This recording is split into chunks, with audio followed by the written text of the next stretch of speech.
ఏది అయినా ట్రై చెయ్యి ఆచి చికెన్ మసాలా. ఆచి చికెన్ మసాలా. టీ20 వరల్డ్ కప్లో గ్రూప్ దశ ముగిసింది. ఇప్పుడు సూపర్ 8 కొనసాగుతుంది. ఇక గ్రూప్ దశలో కాస్త సవాళ్ళు ఎదురైనటువంటి అంతిమంగా టీమిండియాదే పైచేయిగా కనిపించింది. డిఫెండింగ్ ఛాంపియన్ అజేయంగా సూపర్ 8లోకి అడుగుపెట్టింది. కానీ ఇక్కడి నుంచి మాత్రం ప్రయాణం అంతా సాఫీగా ఉండకపోవచ్చు. ఏ ప్రత్యర్థితోనైనా పోరు కఠినంగానే ఉంటుంది. అందులోనూ ఈ యొక్క సూపర్ 8లో ఇంకా అత్యంత కఠినంగా ఉంటుంది. సో తొలి దశలో ఈజీగా ఘటన అయితే వచ్చింది. కానీ ఇప్పుడు సూపర్ 8లో మొదటి మ్యాచ్లోనే గత టీ20 ప్రపంచ కప్ ఫైనల్లో తలపడ్డటువంటి దక్షిణాఫ్రికాతో తలపడబోతుంది. గ్రూప్ దశలో భారత్ను మించి ఆధిపత్యం చెలాయించిన జట్టది.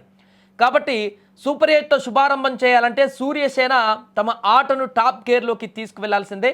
ఇక ఇదిలా ఉంటే ఇవాళ దక్షిణాఫ్రికాతో జరగనున్న సూపర్ 8 మ్యాచ్లో భారత జట్టులో కీలక మార్పులు చేసేటువంటి అవకాశం కనిపిస్తుంది. గత గ్రూప్ దశలో నెదర్లాండ్తో మ్యాచ్ సందర్భంగా బెంచ్కే పరిమితమైనటువంటి అక్షర్ పటేల్ తిరిగి జట్టులోకి రానున్నాడు. దీంతో అలాగే వాషింగ్టన్ సుందర్ కూడా పక్కన పెడతారా తనని అనేటువంటి ఒక క్వశ్చన్ కూడా వస్తుంది.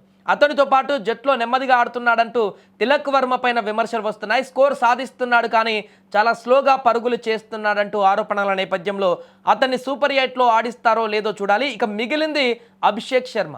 వరల్డ్ కప్కు ముందు ఇతనిపై భారీ హోప్స్ ఉండేవి. కానీ అమెరికాతో జరిగిన మ్యాచ్ దగ్గర నుంచి 2 రోజుల క్రితం గ్రూప్ దశలో జరిగిన నెదర్లాండ్ వరకు వరుసగా 3 డకౌట్లు అయ్యి ఇబ్బంది పడుతున్నాడు.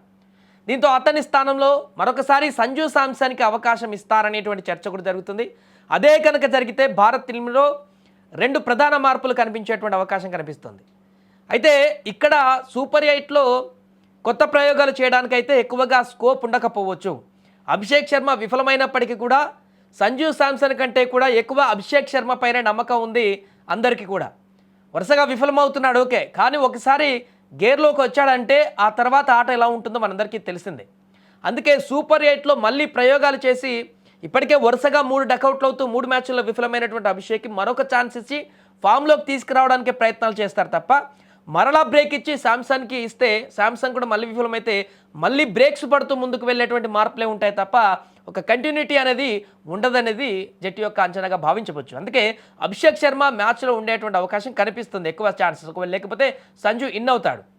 బట్ ఏదైనా కూడా సూపర్ 8లో పోరు మాత్రం ఇప్పుడు చాలా టఫ్గా ఉండబోతుంది. ఒకవైపు జింబాబ్వే కూడా తక్కువ అంచనా వేయడానికి లేదు.